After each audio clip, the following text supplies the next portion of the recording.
This is the Future Christian Podcast, a conversation about church leadership, fresh ideas, and the future of the church.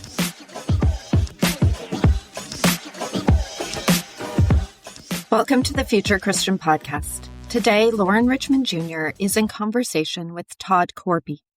Todd is a pastor, missiologist, and church consultant.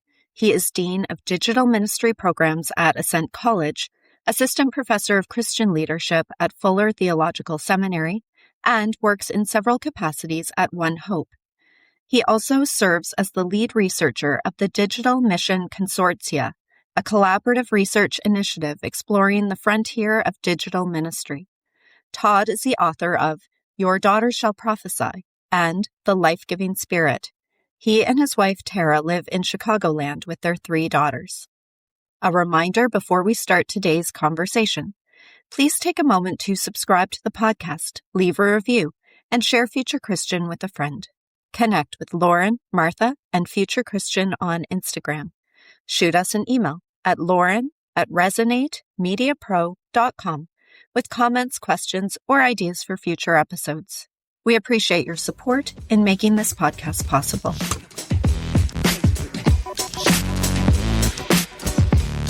This is Loren Richmond Jr., and I'm pleased to be joined today by Todd Korpi. Hello, welcome to the show. Hey, great to have you. Or great to be here. Hey, you can have me. That's fine. I'm glad to have you as well. How about that? Thanks for having me on.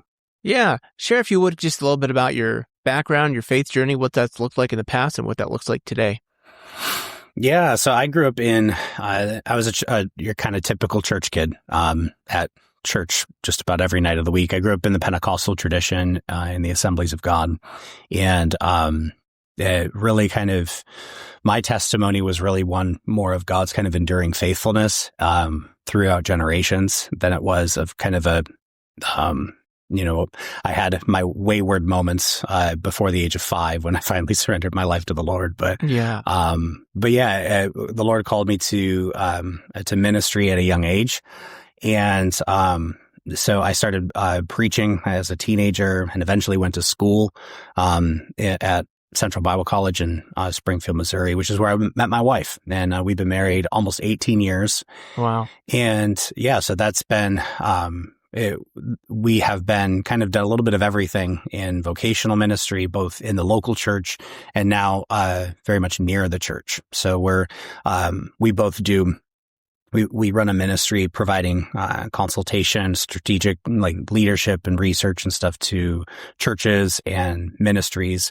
But then most of my role is where I work as the missiologist in residence for a ministry called One Hope, which specializes in scripture engagement for next gen around the world. And so, that's kind of been, in a nutshell, in a very kind of tweetable moment, that's 40 years of serving Jesus in a second. So, well, the most fun fact for our listeners, Todd and I are bitter rivals.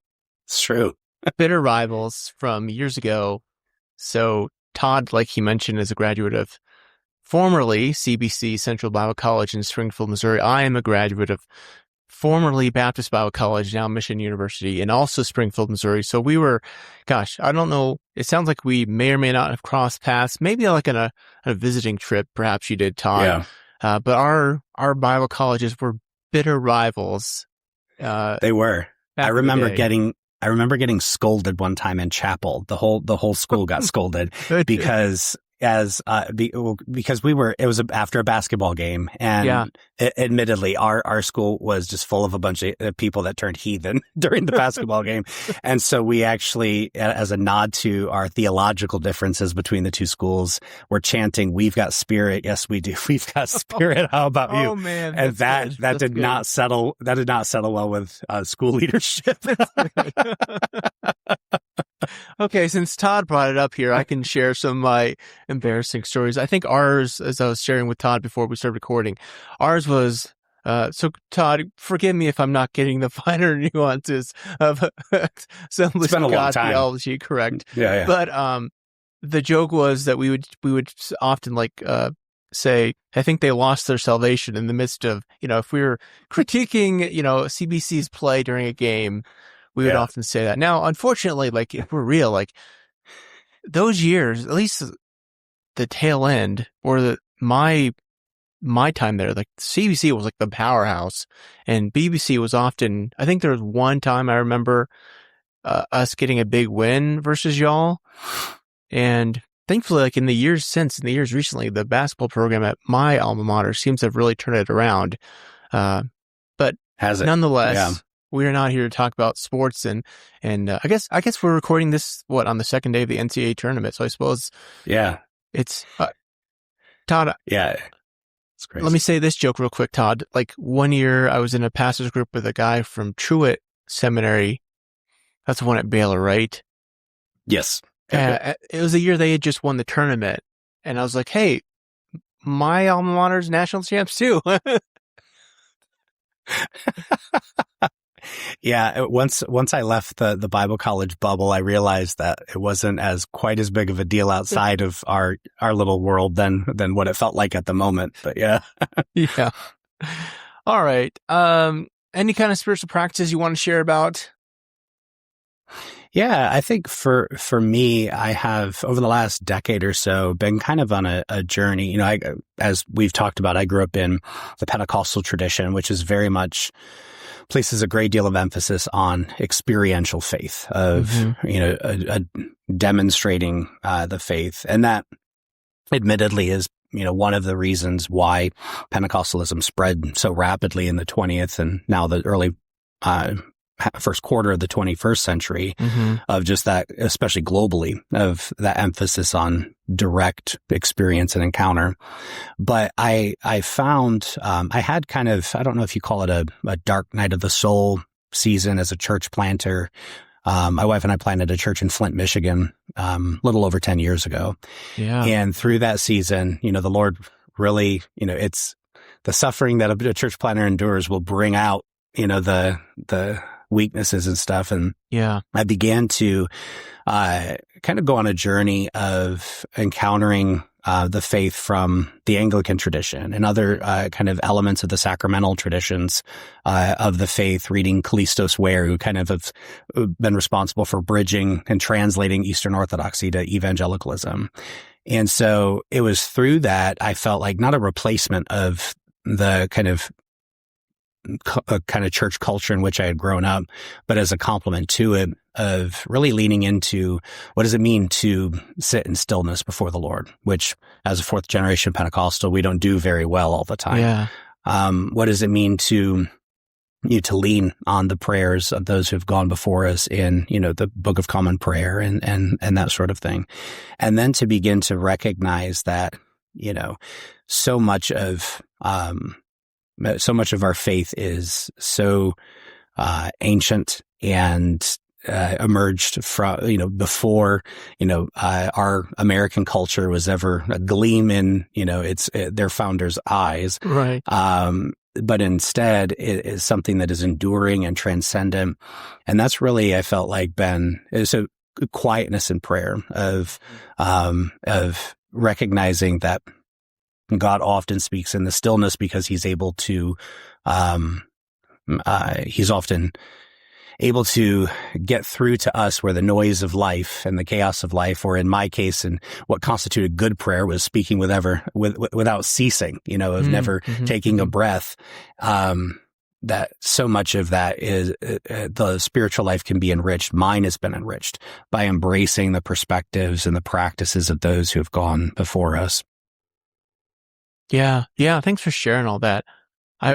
I'm tempted to want to ask you a bunch of questions about Pentecostalism and that experiential nature, but let's save that for now, because I do have Todd on to talk about his book, AI Goes to Church, Pastoral Wisdom for Artificial Intelligence. And Todd, it's been a minute since I read the book, so I just when I grabbed the book again for this conversation, I was noticing again the subtitle, Pastoral Wisdom for Artificial Intelligence. And I think, as I think about this book versus other AI and church books, I think that little subtitle does well to speak about what this book is versus what it's not, and why I found it so much more engaging and meaningful. Do you want to talk just about like the overall theme or vision for the book?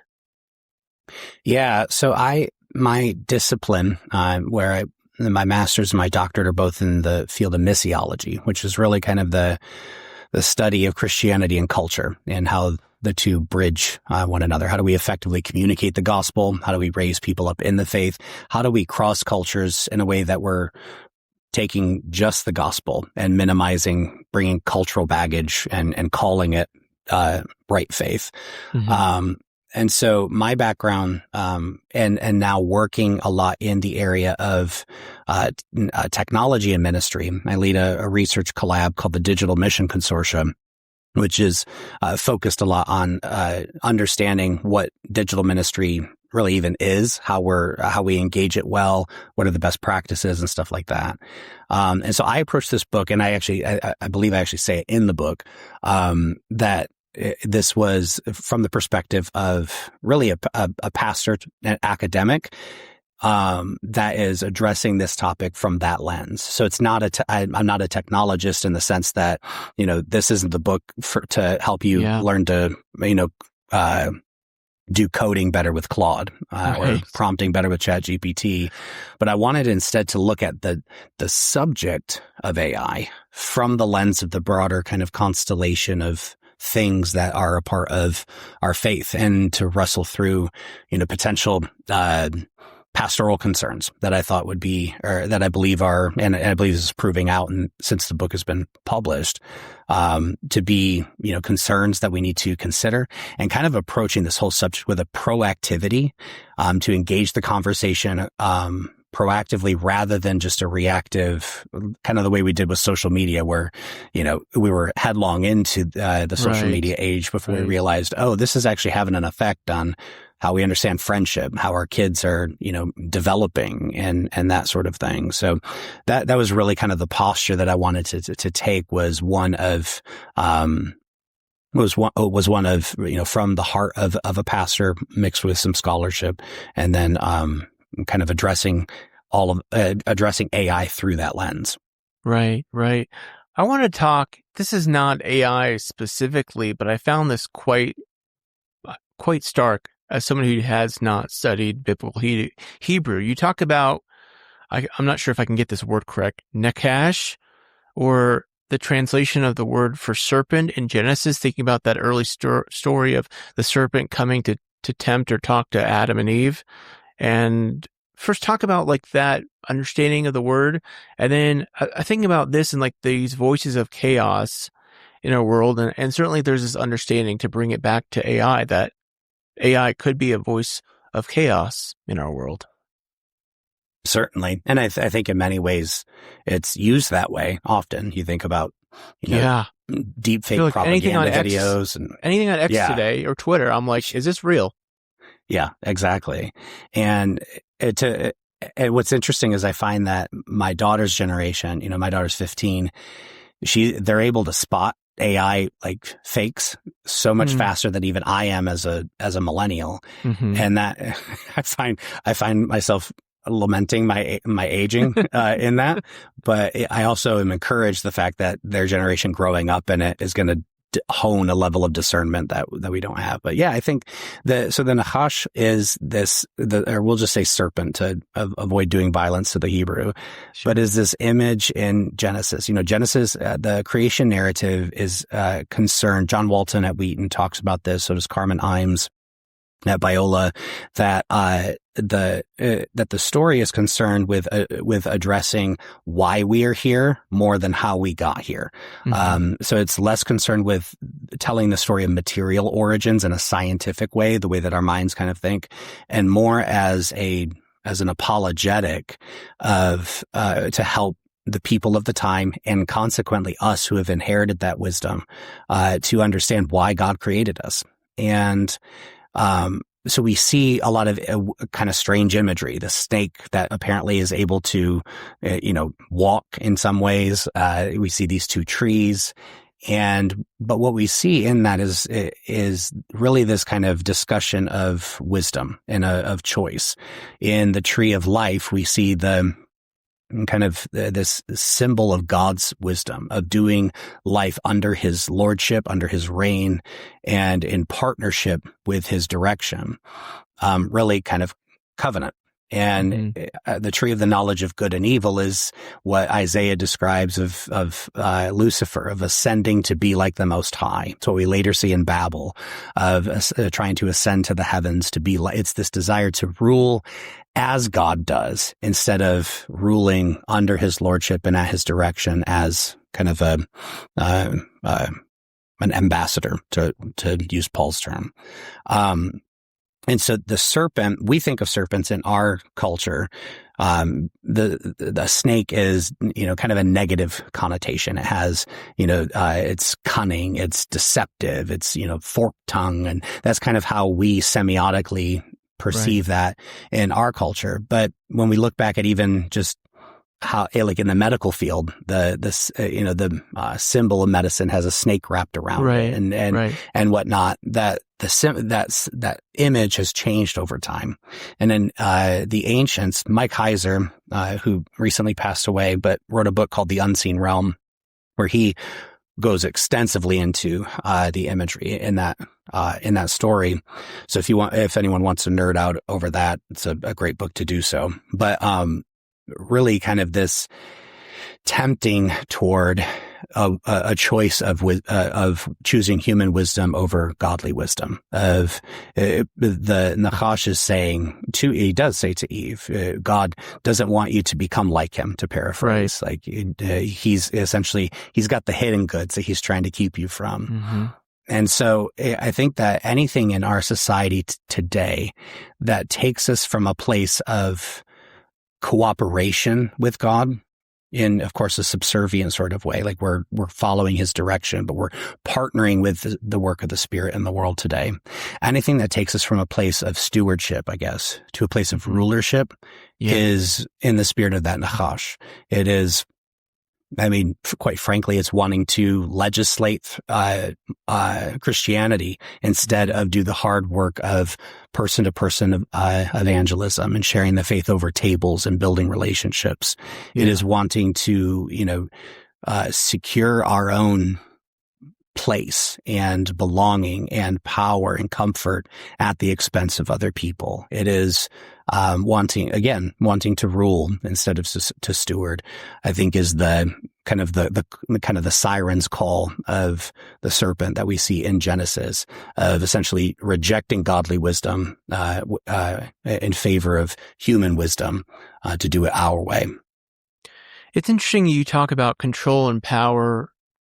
Like you just mentioned earlier, social media and how, has that been, at least 15, 20 years now? I feel like I was reading about it when I was in seminary, certainly 15 years ago at least, about how there was so much optimism about how we can use this, especially for me coming from a mainline context more recently, there was so much optimism, how this is going to help us control and grow the church sort of on our own,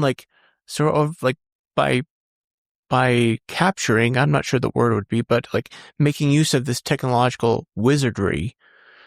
And I don't think the church wants to become Luddites, so to speak, but certainly we've seen social media has not been all what we wrapped it up to be 15 years ago. So yeah, talk more about that when you think about this idea that I don't know from your context, but certainly, again, from my context, there was this idea technology is going to save us, save the church. Yeah. And I think that there's the relationship between technology and humanity is fascinating and goes back far before the digital age. Nicholas Carr, in his book, The Shallows, talks about even how technology, the emergence of the codex, what we now call the book, changed, even the neuroplasticity of the people who lived through that change, the way that their brains function. Something as simple as the introduction of GPSs into, for Uber drivers versus the generation of taxi drivers before, that had to navigate on memory and instinct. Actually, scientifically, Carr talks about how that produces a difference in the size of the hippocampus of each respective person. So So I'm hearing I should turn off GPS when I drive then. Well, I mean, the thing is the brain is made to adapt to the needs of the person. And Sure. personally, I probably should do that more because I'm really directionally challenged. But I say all that to say, I think that there's this dynamic of a lack of reflection, and observation. Mm-hmm. Cal Newport wrote a book on digital minimalism in which he talks about Amish hacker practices, and not two words you don't often hear together. Yeah, you don't. How we think of the Amish as very rejecting instinctually rejecting any technology. That's actually not true. There's a lot of diversity of practice between Amish communities. And the difference is they have kind of an ethical criteria that they use to determine whether or not they're going to integrate a technology. And there's actually a practice of a new technology wants to, someone in the community wants to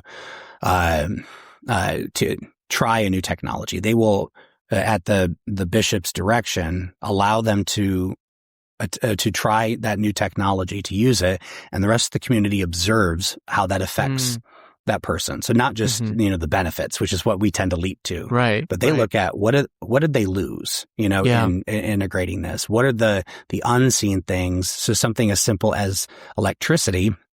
A lot of Amish communities actually use electricity, but it's solar powered because they believe that sourcing, and consequently giving money outside of the community damages the community. It's not just because they don't like electricity. And I think that we could stand to benefit. Now there are downsides to that. Right. Amish societies can be, very hierarchical in some ways, even oppressive. Right. But I think that they're onto something there of recognizing, as we're approaching a new technological development, not just rushing to the productivity questions, to efficiency, to essentially just buying the promise that the developers of that technology offer us, but looking at what does this stand to do to me? Rather than looking at it from the lens of just productivity, can I look at it from the lens of fruitfulness, which related to AI, that changes, that small little adjustment changes everything. Because if we're in a productivity phase, then it's about outcomes. It's about efficiency. It's about scalability. If we're talking fruitfulness, then it becomes about how do I use this in a way that creates margin in my life to invest in the people around me. How do I account for the fact that it's an enormous consumer of energy and can do violence to creation, if we're simply exploiting creation for its resources? How can I temper that? Maybe I make a few fewer random deep fake memes and stuff like that, and instead only focus on using it when it's necessary. Very similar to trading in my 4-mile-an-hour Hummer for, a more eco-friendly vehicle, or choosing to walk somewhere instead of, to steward the environment better. Making those kind of choices, I think, is crucial in a kind of a broader sense of how we approach technology, of really inspecting what it's doing to us, how it's affecting us, and allowing.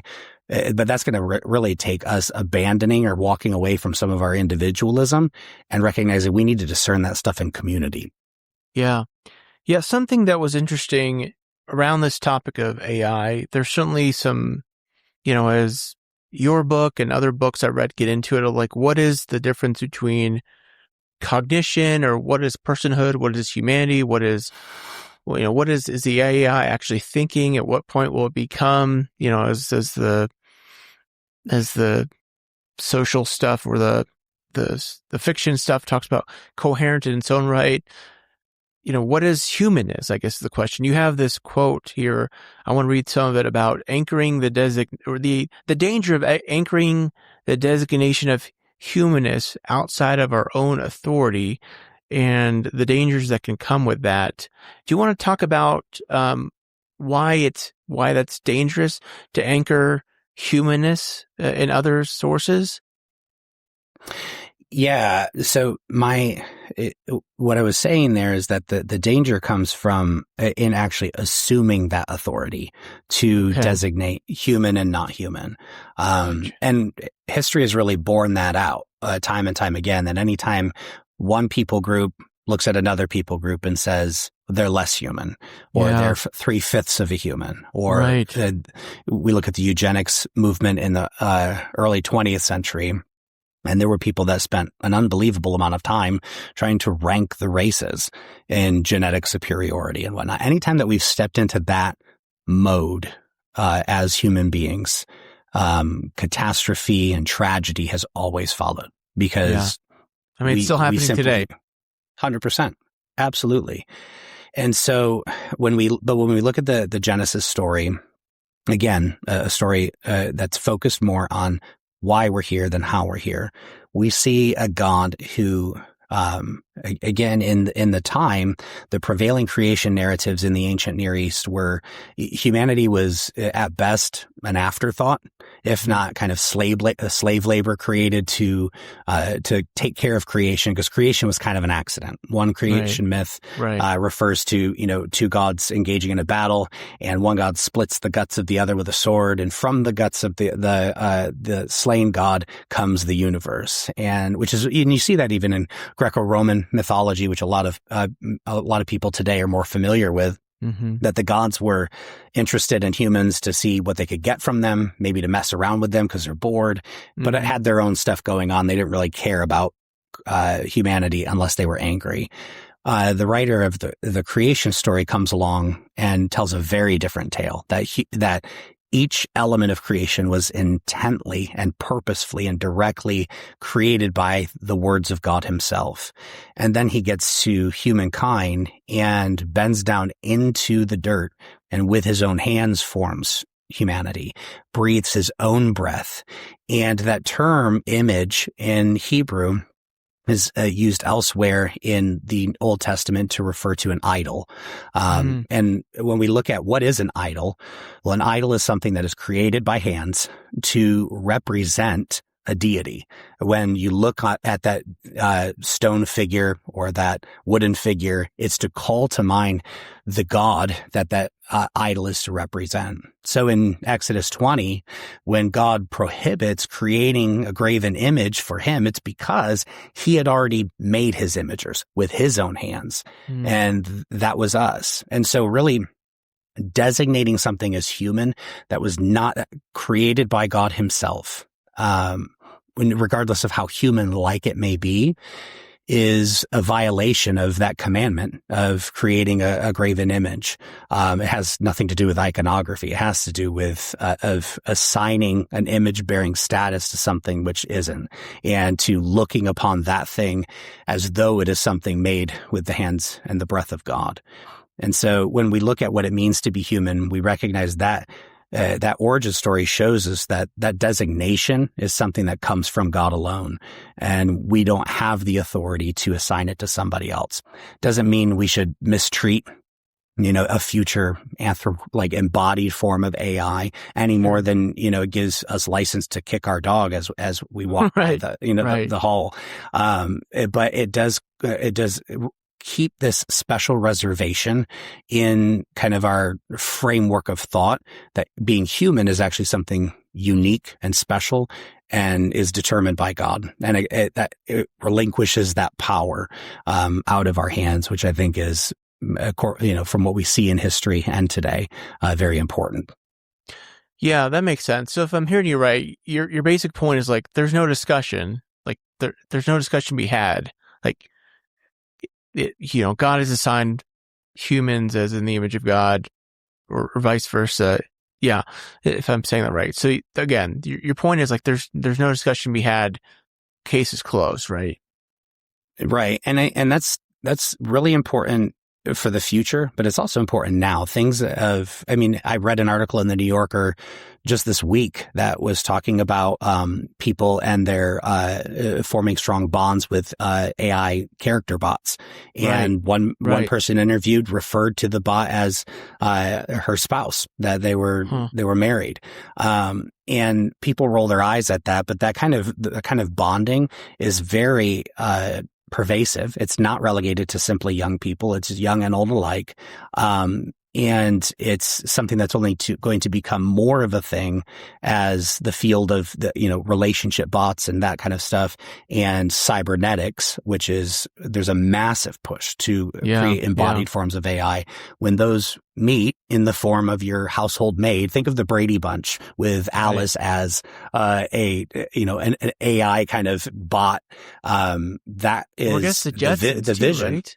Yeah. But instead of it looking like a robot, looking like a human being, a little bit more like the movie Subservience that came out in 2024 of, a very human-like character. So I think that we need to think about and anticipate those sorts of things in anticipation of having to ask questions or to address in the public conversation issues like that, and to have a good case to make of the dignity and the specialness and the uniqueness of what it means to be human. Yeah. I'm thinking of just like, gosh, my son is 8, and since the new Amazon Alexa upgrade, he just likes talking to Alexa, and I'm like, come talk to us, son. Come talk to us. Yeah, for sure.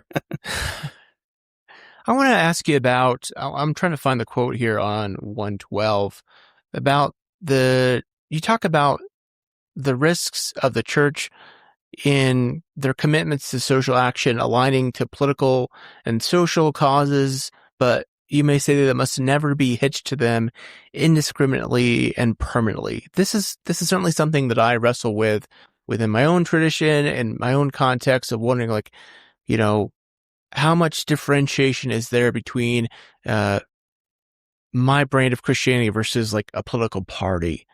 So talk more about what that looks like for you and what you advise for churches and communities of faith and believers. Yeah. So I have a lot of strong opinions on this subject, but I think that it fundamentally comes down to Augustine's concept of ordered loves. Mm-hmm. A lot of people have disordered loves in relation to their country and their faith, so that their faith is formed more by their cultural or national identity than it actually is by historic Christianity. And we see this probably most frequently in a lot of our conversation today in the year of our Lord 2026, where you have a lot of co-opting of Christian language and symbols and norms in a way that actually is kind of absent of any Christian substance. Yeah.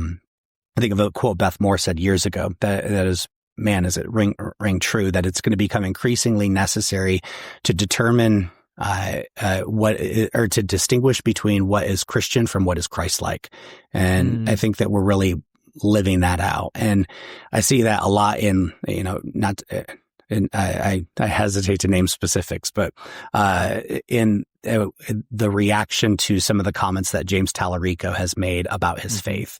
Right. May not agree with everything of it, but branding him like a heretic and all of this kind of stuff from like certain conservative media outlets is just a little much.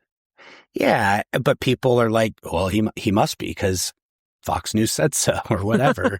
And that's just, but it happens the other way around too. The idea of, when we talk about Christian nationalism and stuff like that, the undergirding thing that I think is the more pervasive concern is American civil religion.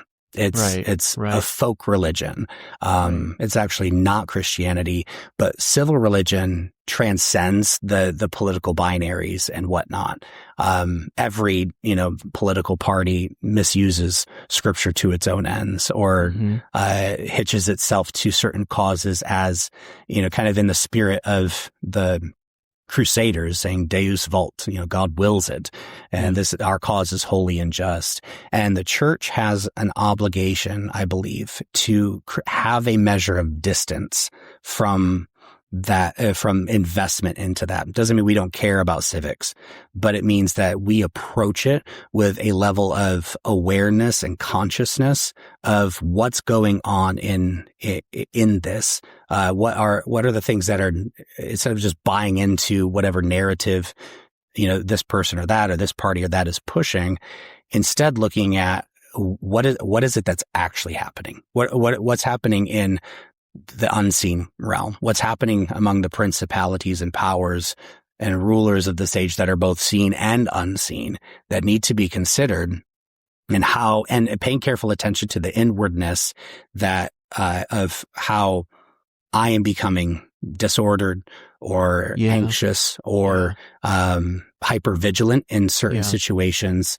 And social media has a huge role in that.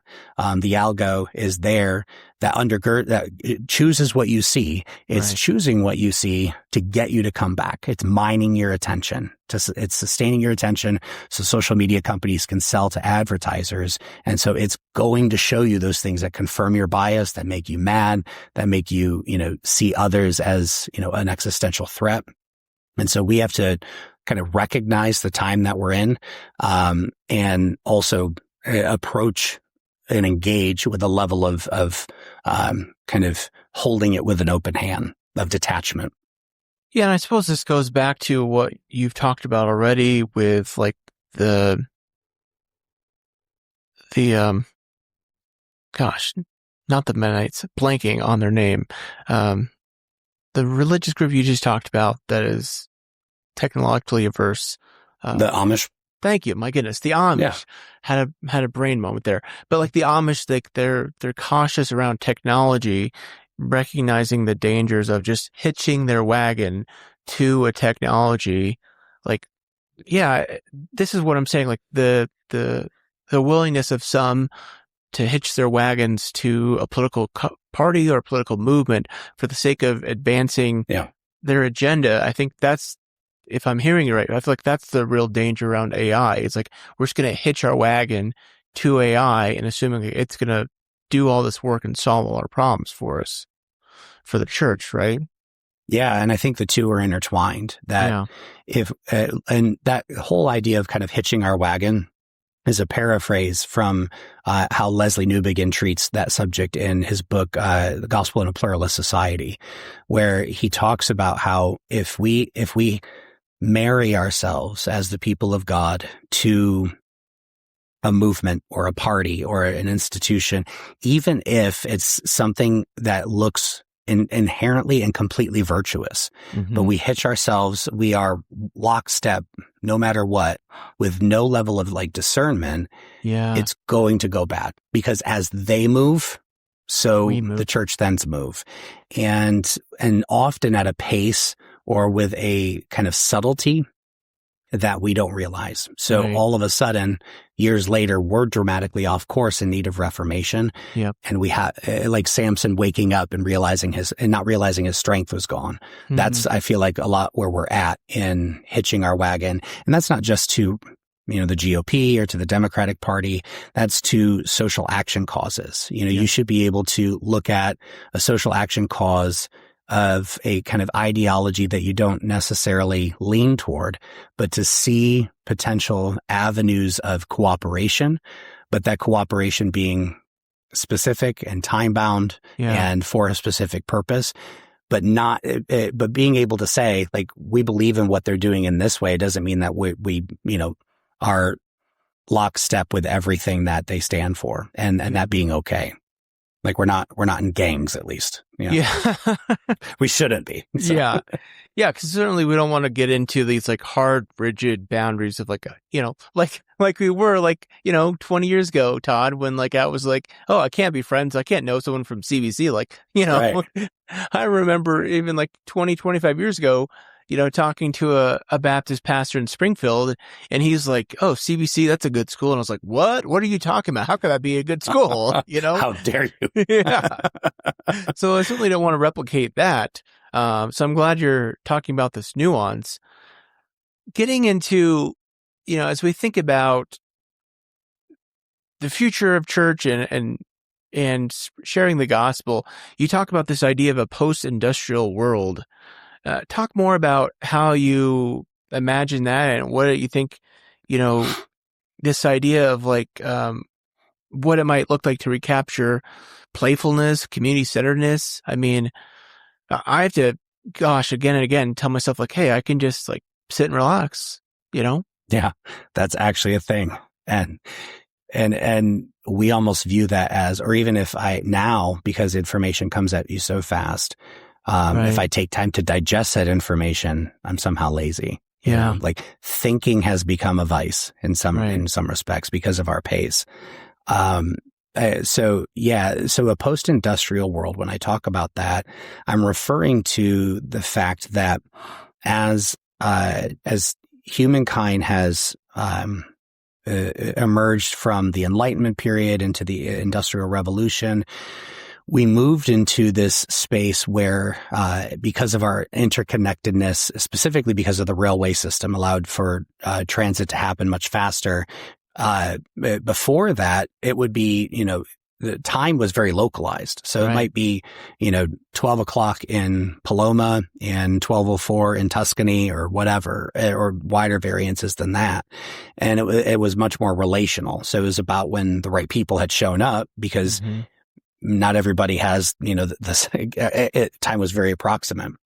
And I'm not dogging on that. But again, the emergence of a technology, we gain some things, we lose some things.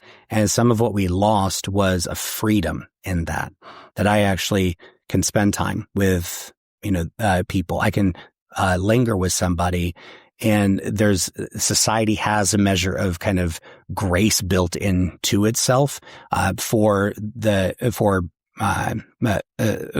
not such a strict adherence to the calendar. Now we are in this time where we have, through the emergence of the Industrial Revolution, there became, there emerged the 8-hour workday, which was brought in through a lot of the kind of labor movements, even kind of early Marxist movements that took place in that time frame, to give us, this ceiling of what constituted, how much an organization could pull from us. And that was 8 hours a day, 40 hours a week, and with some variance.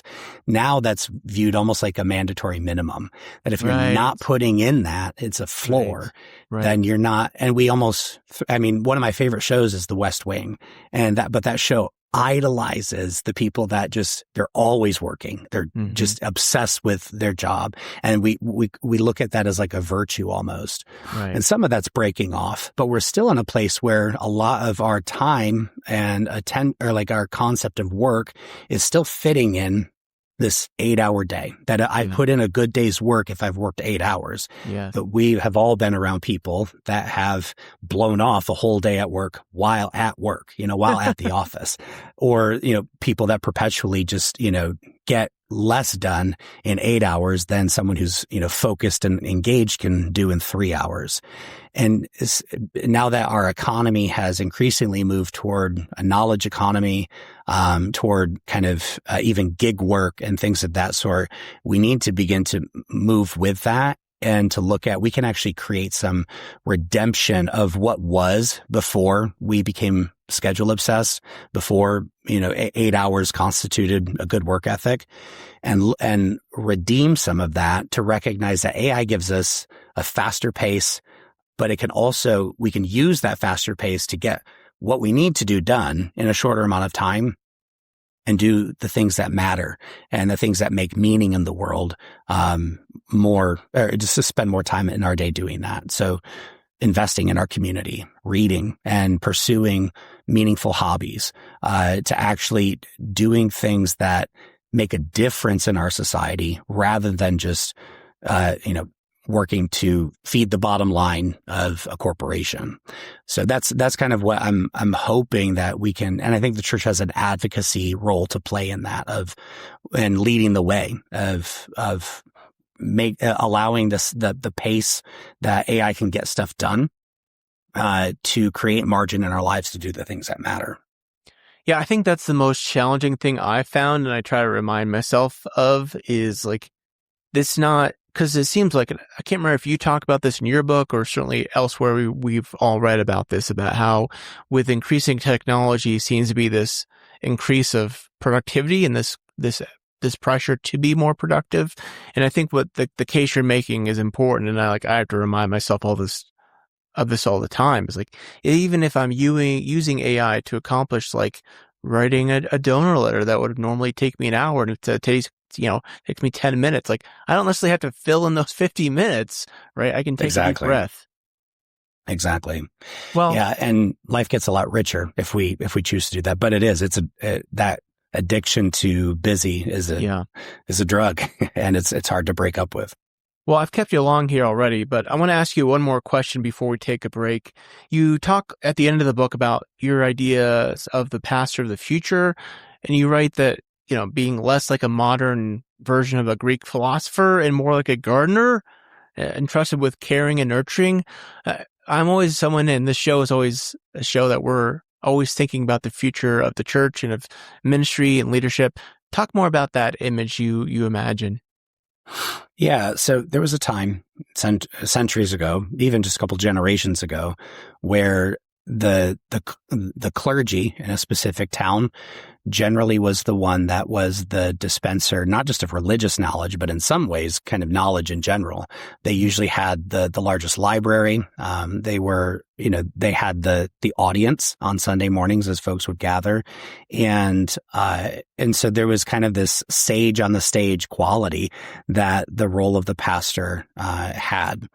Now we're in a place where you can be, preaching a message, and a person in the youth group is, got an AirPod in the back row and is listening to Craig Rochelle preach that message better than you on the same text, like that's pretty generous to assume they're listening to Craig Rochelle, but let's go with that possibility. Just naming someone. Just naming anyone. People have access to the world's information at their fingertips. AI gives them the ability to be taught that information at their level.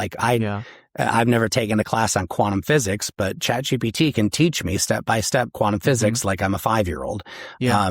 And that's huge and that's wonderful. But amidst all of that, just democratization of access and now even contextualization of knowledge, we're no better off in terms of wisdom. We're still very knowledge rich and wisdom poor. Yeah. And so I think there's a function for the role of the shepherd, for those who pastor, to be less like a sage on the stage and more like a guide on the side. That doesn't negate the role of preaching, but it also kind of situates it within its proper context, that preaching is a kind of a liturgical art form. Homiletics is an art, I believe, that we rehearse in very much the same way we do the other things that we do within Christian worship. It's not a primary mechanism of discipleship. Your average congregant is being discipled by their social media feed and cable news channel much more than they are on the Sunday morning message. But what we can do is the way that we compete with that is not to just badger people to be in church more, but instead to focus on how can I be a source of wisdom to help people apply the knowledge that they're gaining, to wrestle through the tough questions, the situational stuff, like the elders at the city gates that we see in the Old Testament, to be able to be that source and to create opportunities and environments where people can discuss and learn, not just from the pastor, but the pastor creating that environment for people to learn from one another, to encounter the presence of God, and to grow in their faith together, I think is huge. So I think a lot of what we do as clergy is kind of the hard work of interpersonal relationship and helping people in what they're walking through and cultivating that wisdom. Wisdom has always been something that's been translated through experience and through learning from those who have gone before us. And I think that pastors have. I think there's an opportunity for there to be a very missional shape to that, because wisdom is attractive. We've all been around that person that it's like, man, I feel like just spending a half an hour with them, I feel like I've met with Jesus. And that's because that's wisdom. Pentecostals would call it the anointing. There's a depth there that intimacy with Jesus is palpable. And I think that we need to pursue that and embody that and create environments where people can learn from that. Yeah. Well, I'm glad you ended here this section talking about wisdom, because I think, if anything, like that's what I would describe the book as, like is true to your subtitle, Pastoral Wisdom for Artificial Intelligence. So I recommend the book. Again, AI Goes to Church, worth checking out. Let's take a quick break and we'll come back with some closing questions. All right, we're back with Todd Korpi, and thank you so much for this conversation. I wanted to ask you more about that last part, but we're already long, so I really appreciate your time. So some closing questions. You're welcome to take these as seriously or you're not. If you're Pope for a day, what might that day look like for you? Well, I'd be very interested to try out what those slippers feel like that the Pope always wears. Okay, but, yeah. If I were Pope for a day, I would actively engage try to actively engage every corner of the faith as much as possible. Like the ecumenical patriarch to the head of every Protestant denomination, and bring together to not necessarily solve all the problems that we have, but to eat together and to begin to create a pattern of breaking bread together. Because I think that's where a lot of our division starts and I'm encouraged to see, that some of that actually does happen, especially beginning with Francis. But yeah, I would eat with others from different traditions. There's something so powerful just about being in the presence of someone we disagree with. I mean, yesterday I got my hair cut from a woman who was clearly like hardcore MAGA. Like, I'll just be frank. And we were just chatting, and somehow she shared like a really profound personal loss she'd experienced. And then we talked a little bit about our faith, and we probably see things very differently politically, but I was really touched and moved by that moment we had of, her sharing with me. And yeah, I just so much resonate with that point of being in relationship with people who are different than us. A theologian a theologian or historical Christian figure you'd want to meet or bring back to life. Theologian, it would be Paul Heber, who actually just passed away about 15 years ago. But he was a Christian anthropologist that I got into missiology as he was in his final years, and have just benefited so much from his work. So I'd love to meet him. Historical figure, it would probably be Saint Maximus the Confessor. Who was a lot of names.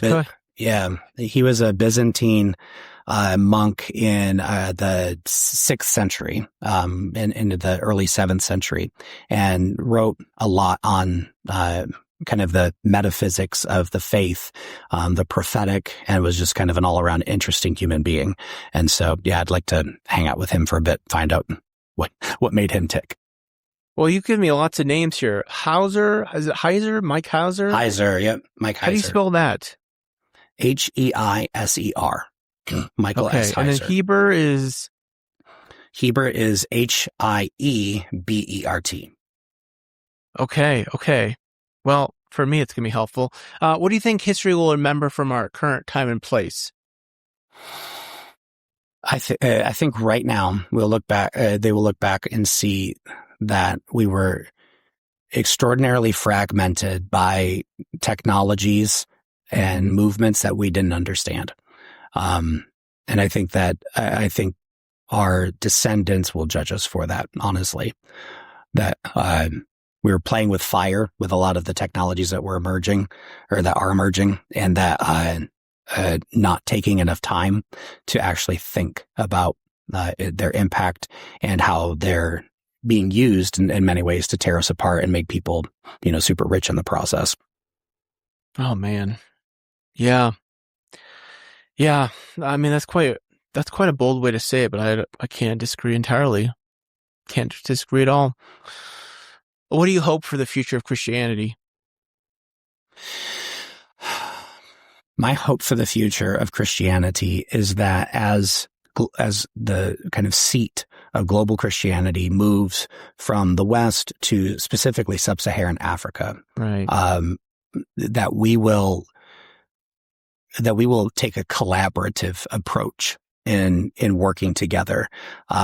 there's still a lot of opportunity in a negative way for paternalism, because the West may not hold the growth and the energy and the zeal, but it holds the money, holds the resources. And so there's a lot of opportunity for us to unintentionally inhibit the emergence of the African church, the church in Asia and Latin America, from really stepping into what I believe God wants to do through them, and to learn from them so that we can do mission better here. I think that my hope is that we will truly be collaborative, truly kind of come with, what Orthodox missiologist Edward Rahman calls a kenotic love that he sees in the relationship between the persons of the Trinity, this self-giving, just pouring out oneself. And I think that that's kind of the future of even collaborative work within the church, is this: I'm coming to this not to assert my desires, but with a self-giving sort of love, that what I have is yours, and whatever I can do to do my part is what we're going to do.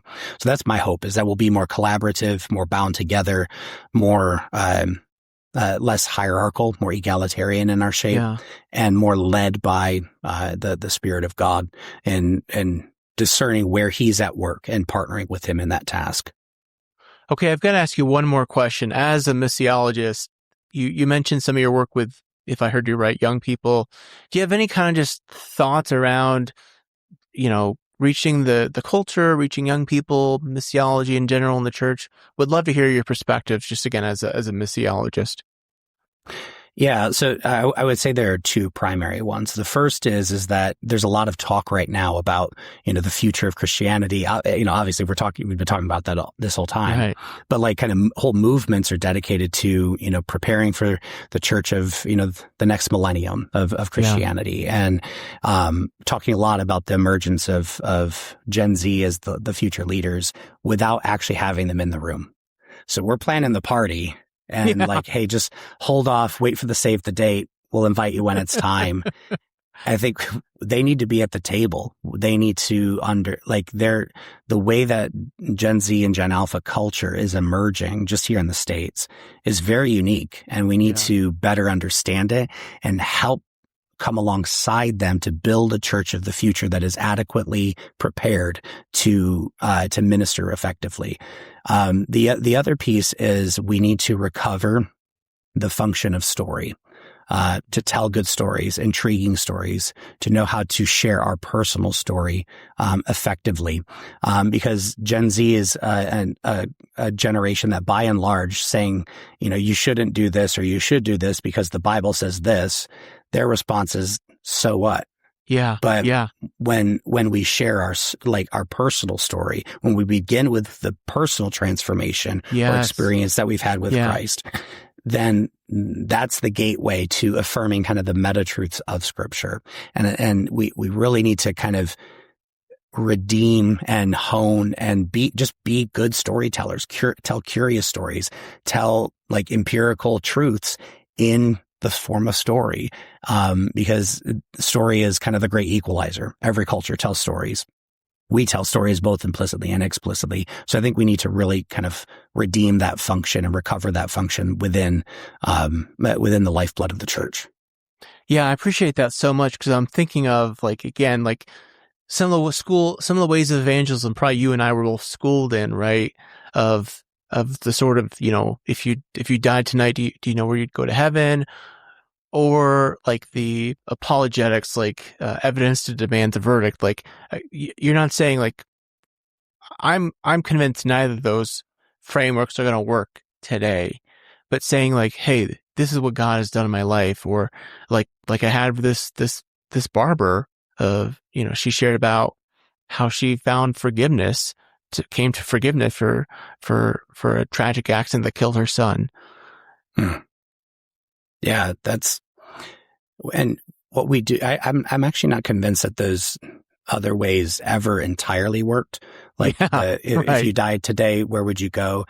Begins with an external motivator. Yeah. And it doesn't, what story does, what you're describing is tapping into and aligning internal motivators and showing how Jesus can can deeply transform, not just kind of objective, like here's your get out of hell free card. Mm-hmm. And so, yeah, I agree. I think that it has such tremendous power that's often just, it's left on the table, in favor of some kind of the traditional forms that we were talking about. But I think it takes a certain kind of patience of recognizing that the Holy Spirit is a patient Holy Spirit. Like he works on people's hearts over the course of time, and sometimes being faithful and trustworthy and just open about yourself and your relationship with Jesus, and is actually one of the most powerful ways to share Jesus, than, kind of walking through the Romans road or handing somebody a tract and running away. Right. Which I guess, again, ties into our broader theme here of AI and not trying to control and speed things up, right? Trusting God's timing, not ours. Absolutely. 100%. So, Todd, I really appreciate this conversation. Thanks so much for your time. And I feel like I should leave you with like a BBC cheer, but I'll be a good Christian and, we're still around. How about you? That's awesome. But, yeah, thanks so much for your time. We always leave folks with a word of peace. So may God's peace be with you. Yeah. So with you. Thanks for joining us on the Future Christian Podcast. The Future Christian Podcast is produced by Resonate Media. We love to hear from our listeners with questions, comments, and ideas for future episodes. Visit our website at future-christian.com and find the Connect with Us form at the bottom of the page to get in touch with Martha or Loren. But before you go, do us a favor. Subscribe to the pod to leave a review. It really helps us get this out to more people. Thanks, and go in peace.